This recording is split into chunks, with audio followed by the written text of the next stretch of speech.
할렐루야. 오늘도 말씀을 시작한 여러분 사랑으로 축복합니다. 말씀 붙드시고 생명의 삶을 사시기 바랍니다. 창세기 47장 23절부터 우리 31절까지 교독하도록 하겠습니다. 구약성경 78페이지입니다. 요셉이 백성에게 이르되 오늘 내가 바로를 위하여 너희 몸과 너희 토지를 샀노라. 여기 종자가 있으니 너희는 그 땅에 뿌리라. 주수의 5분의 1을 바로에게 상납하고 5분의 4는 너희가 가져서 토지의 종자로도 삼고 너희의 양식으로도 삼고 너희 가족과 어린아이의 양식으로도 삼으라. 그들이 이르되 주께서 우리를 살리셨사오니 우리가 주께 은혜를 입고 바로의 종이 되겠나이다. 요셉이 애굽 토지법을 세우매 그 5분의 1이 바로에게 상납되나 제사장의 토지는 바로의 소유가 되지 아니하여 오늘까지 이르니라. 이스라엘 족속이 애굽 고센 땅에 거주하며 거기서 생업을 얻어 생육하고 번성하였더라. 야곱이 애굽 땅에 17년을 거주하였으니 그의 나이가 147세라. 이스라엘이 죽을 날이 가까움에 그의 아들 요셉을 불러 그에게 이르되 이제 내가 내게 은혜를 입었거든. 청하노니 내 손을 내 허벅지 아래에 넣고 인애와 성실함으로 내게 행하여 애굽의 나를 장사하지 아니하도록 하라. 내가 조상들과 함께 눕거든 너는 나를 애굽에서 메어다가 조상의 묘지에 장사하라. 요셉이 이르되 내가 아버지의 말씀대로 행하리이다. 같이요 시작. 야곱이 또 이르되 내게 맹세하라 하매 그가 맹세하니 이스라엘 침상머리에서 하나님께 경배하니라. 아멘. 자, 7년 풍년과 이제 7년 기근이죠. 요셉의 지혜로 말미암아서 애굽을 위시한 근처의 그런 여러 나라들의 기근으로 인한 위기를 잘 극복하고 있는 그런 상황입니다. 많은 사람들이 요셉에게 와서 동물들과 돈으로 음식을 삽니다. 그러나 여전히 기근은 멈추지 않고 계속해서 기근이 와서 진행되고 있습니다. 그래서 또 사람들이 또 와서 전에도 한번 사갔습니다. 그러나 또 와서 그들의 모든 것을 팔아서 이제 또 먹을 것을 사야 되는 그런 상황인데요. 요셉은 그것을 다 빼앗지 않았습니다. 우리 23절 한번 같이 읽어볼게요. 시작. 요셉이 백성에게 이르되 오늘 내가 바로를 위하여 너희 몸과 너희 토지를 샀노라. 여기 종자가 있으니 너희는 그 땅에 뿌리라. 그렇죠? 여기 보니까 종자가 있었다. 그렇죠? 다 빼앗지 않았다라는 거예요. 씨앗을 뿌리고 경작하도록 그렇게 남겨서 돌려보냈다는 것입니다. 그리고 그렇게 경작된 것은 5분의 1을 바로에게 상납하도록 바치도록 하고요. 그리고 5분의 4는 그들이 먹고 양식으로 삼으라. 이렇게 이야기를 합니다. 여러분, 요셉은 7년 풍년이 왔을 때 잘 저정해 놓았습니다. 그리고 7년 기근이 왔을 때 잘 저정해 놓았던 것을 통해서 사람들을 이제 팔고 살리는 그런 일을 하게 되는 것입니다. 우리는 여기서 우리에게 주어지는 하나님의 경제적인 것과 풍요를 한번 점검해 볼 필요가 있다라고 생각합니다. 여러분, 우리는 우리의 인생에서 풍년을 꿈꾸면서 살죠. 기근을 원하는 사람은 없을 것입니다. 그래서 풍년을 꿈꾸면서 열심히 삽니다. 자식 풍년도 원하고요. 경제적인 풍년도 원하고, 가정의 풍년, 교회의 풍년, 누구나 다 경제적인 풍년을 꿈꾸면서 삽니다. 그런데 한번 점검해 볼 필요가 있습니다. 진짜 풍년이 좋은 것일까? 풍년이 좋은 것일까? 여러분, 누가복음 14장에 보면 천국 잔치를 열었죠. 사람들을 초대합니다. 초대받은 사람들을 말합니다. 최근에 밭을 사서 일을 좀 해야 하기 때문에 못 갈 것 같다라고 이야기를 합니다. 또 어떤 사람은 소를 샀다고 아무래도 걔네들을 한번 돌봐야 되기 때문에 잔치에 갈 수 없다라고 생각합니다. 이야기를 합니다. 또 어떤 사람은 최근에 결혼을 했는데 신혼이라 잔치에 못 갈 것 같다라고 이야기를 합니다. 그러니까 뭐라고 이야기합니까? 밖에서 강건해서 데려다가 잔치를 채우다 이렇게 이야기를 합니다. 예수님이 말씀하십니다. 먼저 초대받은 사람들, 먼저 초대를 받았지만 세상의 것들에 대해서 묶여서 그렇게 열심히 살아가다가 잔치에 못 오는 것 바람직하지 않다 이야기를 합니다. 그러면서 뭐라고 그래요? 하나님 나라에 들어가려면 가진 것이 적어야 된다 이렇게 이야기를 합니다. 다시 말합니다. 하나님의 나라에 들어가려면 뭐라고요? 가진 것이 적어야 된다. 우리는 그런데 정반대, 성경과는 정반대의 삶을 추구합니다. 어떻게요? 풍년을 기대합니다. 오직 풍년이에요. 성경과는 정반대의 길을 가려고 합니다. 어떻게 풍년을 추구하는 거예요. 분명히 성경은요, 하나님 나라에 들어가면 적어야 된다라고 이야기를 합니다. 심플해야 된대요. 그런데 우리는 소도 가져야 되고 밭도 가져야 되고 더 가져야 됩니다.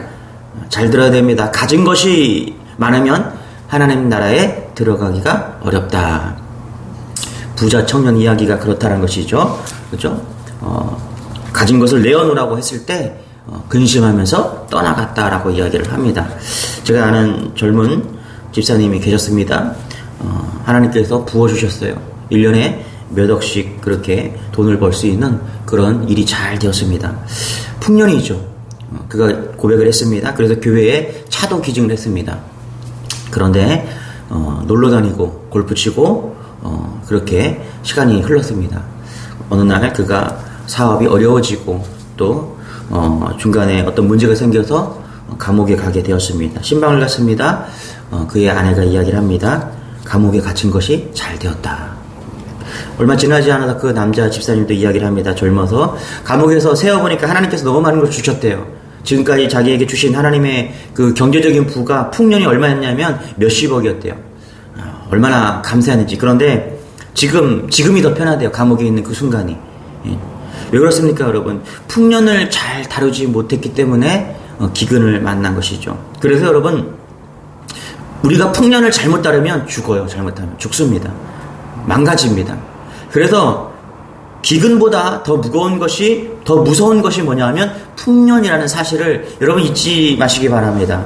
그래서 잘못해서 하나님께서 풍년을 주시면 그걸로 인해서 가정이 깨어지고 자기의 삶이 망가지는 그런 것들을 많이 보게 됩니다. 그래서 기억해야 됩니다. 풍년보다 더 무서운 것이 기근이다. 기근이 아니라 풍년이다. 기근보다 더 무서운 것이 풍년이라는 사실을 우리는 잊으면 안 된다는 것입니다. 요셉이 위대한 것은요, 그의 인생에서 지금 풍년이죠. 어떻게 보면은 바로보다도 더 큰 지금 위치에 있을 수 있습니다. 사람들이 따르고요, 재물이 따르고요, 사람들이 요셉을 향해서 몰려왔습니다. 그런데 요셉은 누릴 수 있었지만 누리지 않았다는 거예요. 요셉은 형들에게 복수할 수 있었지만 복수하지 않았습니다. 왜 그렇습니까? 인격이 고매해서요? 아닙니다. 믿음 때문에 그렇다라는 거예요. 하나님과 함께 하기 때문에 믿음으로 이 모든 것들을 잘 극복해 낼 수 있었다는 것입니다. 요셉에게 풍년은 시험거리가 아니었다라는 것입니다. 여러분, 이런 은혜가 우리 안에 있기를 소망합니다. 무엇보다 우리가 풍년의 삶을 꿈꾸는 것이 아니라 하나님이 원하는 그런 삶을 꿈꾸기를 소망합니다. 세상 사람들과 우리의 목표가 같으면 안 됩니다. 성경은 분명하게 풍년을 쫓아가라고 말씀하지 않습니다. 심플해야 된다. 그렇죠? 가진 것이 적어야 천국에 들어가는 자가 적다라는 것을 우리는 다시 한번 기억해야 된다는 것이죠. 자, 야곱은 나그네 인생을 살았다라고 고백했습니다. 하늘의 소망을 두고 천국 소망을 두고 그렇게 살았다라고 고백합니다. 그러면서 이제 야곱의 마지막을 기록하고 있는데요. 우리 28절, 29절 한번 읽어보시죠. 시작. 야곱이 애굽 땅에 17년을 거주하였으니 그의 나이가 147세라. 29절. 이스라엘이 죽을 날이 가까움에 그의 아들 요셉을 불러 그에게 이르되 이제 내가 내게 은혜를 입었거든 청하노니 내 손을 내 허벅지 아래에 넣고 인애와 성실함으로 내게 행하여 애굽에 나를 장사하지 아니하도록 하라. 30절 같죠. 시작. 내가 조상들과 함께 눕거든 너는 나를 애굽에서 메어다가 조상의 묘지에 장사하라. 요셉이 이르되 내가 아버지의 말씀대로 행하리이다. 그렇죠? 이제 야곱은 요셉을 불러서 유언하죠. 그럼 뭐라고요? 자신이 죽거든 애굽에 장사 지내지 말고 조상의 묘지에 장사해달라 이렇게 부탁을 합니다. 요셉은 야곱의 유언대로 하겠다라고 이야기를 합니다. 야곱의 조상, 그 다음에 아버지 이삭과 할아버지 아브라함 묘지가 가나안 땅 헤브론에 있었죠. 막벨라 굴에 있었습니다. 거기에 그의 아내들, 아버지의 아내들, 할아버지의 아브라함과 사라, 그리고 이삭과 리브가, 야곱의 아내 레아도 거기에 묻혀 있었습니다. 그래서 거기서 묻히고 싶다, 이런 이야기를 하고 있는 것이죠. 우리는 여기서 알 수 있죠, 여러분. 이 땅에서 인생이 끝난다. 그러면 고민해볼 어디로 가야 되는가, 어디로 가야 되는가. 육신이 어디에 묻히느냐가 그게 중요한 게 아니라 우리가 영혼의 본향인 하나님의 나라에 가야 된다는 것을 우리는 다시 한번 알게 됩니다. 여러분, 어디로 가야 됩니까? 하나님 나라에 있어야 됩니다. 여러분, 이것을 잊지 않는 여러분 되시길 바랍니다.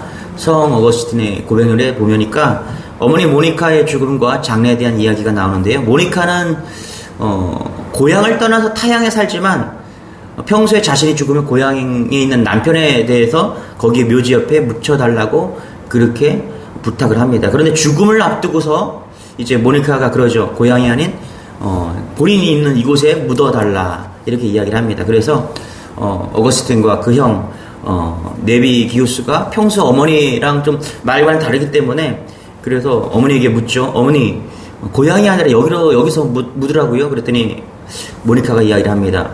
내 몸은 어디에 묻혀도 상관없다. 그것으로 염려하지 말아라. 단 한 가지 너희에게 부탁한다. 너희들이 어디에 있든지 주님의 제단에서 나를 기억해라. 그렇죠. 모니카 어머니에 대한 믿음의 확신이죠. 천국에 대한 확신, 죽음에 대한 확신, 부활에 대한 확신. 이 확신이 우리가 어디에 묻혀야 되는지 그리고 무엇을 바라봐야 되는지 다시 한번 생각을 하게 됩니다. 여러분, 세상에서 가장 큰 유혹이 뭘까요? 여러분 그거 아십니까? 세상에서 가장 큰 유혹이 뭘까? 제가 말씀을 준비하면서 생각해 봤는데 세상에서 가장 큰 유혹은 이건 것 같아요. 죽으면 끝이다. 죽으면 그만이다. 죽으면 아무것도 아니다. 이것이 사단이 우리에게 주는 가장 큰 유혹입니다. 그래서 죽으면 끝이기 때문에 어떻게든 많이 모아서 그냥 풍요롭게 살기를 원합니다. 사단이 원하는 모습이죠. 여러분 성경은 우리에게 분명하게 이야기합니다. 죽으면 끝이 아니다. 우리 죽으면 우리가 가야 될 곳이 있다. 여러분 이 유혹을 이기는 여러분 되시길 바랍니다. 왜냐하면 이 땅에 살아봤자 열심히 살아봤자 오래 살아봤자 80이거든요. 그런데 죽음 이후는 영원하다. 하나님 나라는 영원하다. 그렇죠. 얼마나 큰 유혹입니까? 그렇죠. 살아봐야 80인데 영원한 것과 80 이보다 더 큰 유혹은 없을 것입니다. 여러분 유혹에 넘어가지 아니하고 하나님 나라를 소망하는 여러분 되시길 바랍니다. 우리가 가야 될 곳이 있습니다. 하나님의 나라입니다. 오늘 부르면 가야 됩니다. 어떻게요? 심플하게 그래서 살아야 돼. 심플하게. 오늘 부르면 가야 되는데 너무 많은 것을 가지고 있으면 갈 수가 없는 거예요. 남겨놓은 것이 너무나 많기 때문에 심플하게 사시기 바랍니다. 그것이 야곱의 삶이다. 31절 같이 한번 읽겠습니다. 시작. 야곱이 또 이르되 내게 맹세하려 하매 그가 맹세하니 이스라엘 침상 머리에서 하나님께 경배하니라. 그렇죠? 야곱의 마지막 한 절이죠. 어떻게 이야기합니까? 야곱이 침상 머리에서 예배했다. 이렇게 이야기를 합니다. 제가 영어 성경을 읽었습니다.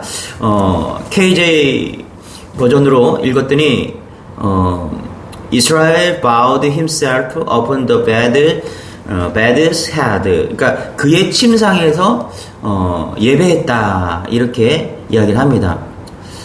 여러분 우리가 한 번은 죽죠, 그렇죠? 제가 어제 종합검진을 받으러 이제 병원에 갔는데 좀 슬프더라고요. 왜냐하면 이렇게 엄청난 많은 사람들이 대기를 하고 있는데 이름 딱 떠요. 이름 딱 뜨고 그 옆에 뭐가 있냐면 나이가 딱 떠요. 나 이름을 탁 뜨고 나이. 제가 조금 있으면 이제 50줄이거든요. 슬프더라고요, 이상하게. 막 20 몇 살 막 이렇게 쭉 있다가 내 이름이 딱 뜨고 47. 뒤에 보니까 또 위로가 돼요. 70 몇 살 딱. 그거 보면서 좀 많은 생각을 좀 해보게 되었습니다. 지금 야곱과 같은 인생이잖아요, 그렇죠? 마지막이잖아요, 마지막. 사실 50살이나 60살이나 70살이나 무슨 차이가 있습니까? 그런 생각을 했어요. 내가 그러면서 그런 생각했죠. 20대 보면서 야 너희들도 조금 있으면 이제 별 차이가 없는 그런 날이 올 거야. 마지막에 올 거야. 그런 생각을 좀 해보게 되었던 것이죠. 제가 영어 성경으로 읽다가 31절 해석이 좀 안 됐어요. 제가 보는 영어 성경이 NIV인데 그래서 KJV를 보게 되었는데 NIV 성경에 보면 이렇게 써 있어요. 이해가 안 됐어요. 그래서 성경이 이해가 안 돼서 한글 성경을 보게 됐는데 이렇게 되어 있어요. Israel worshipped as he leaned on the top of his staff. 이렇게 되어 있어요. 그래서 해석이 잘 안 됐어요. 이게 무슨 말이냐면 그냥 직역하면 이런 거예요. 야곱은 지팡이를 짚으면서 경배하면서 죽었다. 이렇게 얘기합니다. KJV 성경은 침대 머리에서 예배하면서 죽었다라고 이야기를 하는데 NIV 성경은 그의 지팡이를 의지하면서 그렇게 예배했다 이야기합니다. 저는 NIV 성경을 보면서 더 많은 은혜를 받았습니다. 지팡이를 짚으면서 죽은 힘을 당해서 예배하다가 하나님께 부르셔서 갔다. 이게 야곱이다라고 성경은 기록하고 있는 것이죠. NIV 성경에서. 여러분, 무엇이 남을까요? 우리는 어디로 갈까요? 무엇이 남을까요? 예배만 남을 것입니다. 다시 한번 말씀드립니다. 우리의 인생 가운데 남아야 될 것이 있습니다. 우리가 최선을 다해서 하나님께 드려야 될 것이 있습니다. 예배입니다. 오늘 지팡이를 짚고 그것을 의지해서 마지막까지 예배하기를 멈추지 않았던 그 야곱의 마지막이 우리의 인생이 되기를 소망합니다. 우리도 오늘 지팡이 짚고요. 그 마음으로 최선을 다해서 예배하십시오. 오직 그것만 남을 것입니다. 심플한 인생을 사십시오. 더 가지려고 욕심내는 인생이 아니라 더 주려고. 그래서 오늘 부르셔도 정말 아쉬움이 없는, 그래서 예 주님 당신이 부르신다면 내가 가겠습니다 라고 그렇게 고백할 수 있는 심플한 인생, 예배하는 인생, 어디로 가야 되는지 분명히 아는 인생, 그것이 우리 주님의 교회, 그리고 오늘 이 새벽에 예배하는 여러분들과 함께 나누기를 원합니다. 기도하겠습니다. 하나님, 오늘 말씀을 통해서 우리가 바라봐야 될 본향이 있게 하시니 감사합니다. 우리가 이 땅의 것이 아니라 영혼을 소유하게 하시니 감사합니다.